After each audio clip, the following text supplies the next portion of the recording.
हिंदू धर्म में गरुड़ पुराण का बहुत महत्व है। इसका पाठ आमतौर पर किसी व्यक्ति की मृत्यु के बाद करने की परंपरा है। इसमें भगवान विष्णु की भक्ति की महिमा के साथ साथ मृत्यु और उसके बाद अगले जन्म की बात कही गई है। इसके एक भाग में बताया गया है कि किसी व्यक्ति की मृत्यु के बाद उसकी आत्मा का अगला सफर क्या होता है, किस तरह एक व्यक्ति को अलग अलग योनियों में जन्म मिलता है और किन कर्मों के आधार पर व्यक्ति को क्या फल मिलते हैं। हेलो फ्रेंड्स, स्वागत है आपका हमारे चैनल द इंडियन टेल्स पर। फ्रेंड्स, आज इस वीडियो में हम बात करेंगे गरुड़ पुराण में भगवान विष्णु और उनकी सवारी गरुड़ के बीच हुई बातचीत और किसी व्यक्ति को किन कर्मों के आधार पर क्या क्या जन्म मिलते हैं। ये सारी जानकारी पाने के लिए हमारे साथ वीडियो में अंत तक जरूर बने रहें। व्यक्ति के कर्मों और पापों के आधार पर गरुड़ पुराण के 5वें अध्याय में ये बताया गया है कि वे अगले जन्म में क्या बनेंगे।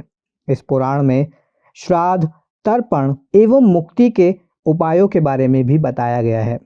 पक्षीराज गरुड़ को भगवान विष्णु का वाहन माना जाता है।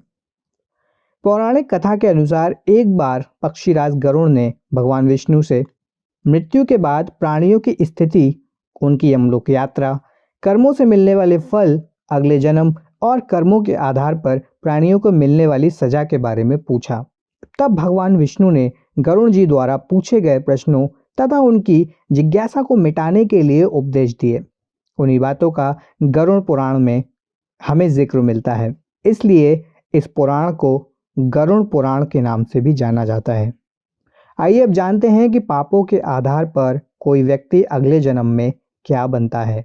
गरुड़ पुराण में कहा गया है कि जो व्यक्ति अपने मित्र को धोखा देता है या उसे ठगता है तो ऐसे व्यक्ति पहाड़ों पर रहने वाले गिद्ध बनते हैं और अपना पेट भरने के लिए मरे हुए जानवरों को खाते हैं। गरुड़ पुराण के अनुसार जो व्यक्ति धर्म का विरोध करता है या उसका पालन नहीं करता है तो वो अगले जन्म में गधा, कुत्ता या ऊंट के रूप में जन्म लेता है। धर्म से हमारा अर्थ है ऐसे कार्य जो आपको जरूर करने चाहिए, जो कि शास्त्र भी आपको करने के लिए कहते हैं। साथ ही अगर कोई व्यक्ति किसी नारी की हत्या करता है तो अगले जन्म में वह कोढ़ी बनता है, यानी उसे कई तरह के कष्टों को सहना पड़ता है अगले जन्म में। किसी दोस्त की पत्नी पर बुरी नजर रखने वाला व्यक्ति गधे के रूप में जन्म लेता है। वहीं दूसरे की पत्नी से संबंध बनाने वाला व्यक्ति घोर नरक में जाता है, जिसके बाद उसे भेड़िया, कुत्ता, गिद्ध, सियार, सांप, कौवा और अंत में बगुला की योनि प्राप्त होती है।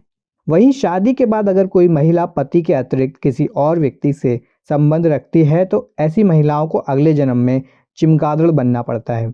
वहीं स्त्री पर हाथ उठाने वाले व्यक्ति को अगले जन्म में विभिन्न कष्टों को भोगना पड़ता है। जो लोग अक्सर अपने माता पिता या गुरुजनों या भाई बहनों के साथ बुरा व्यवहार करते हैं या उन्हें सताते हैं तो उनका अगला जन्म तो होता है, लेकिन कई जन्मों तक वे धरती पर नहीं आते और गर्भ में ही उनकी मृत्यु हो जाती है।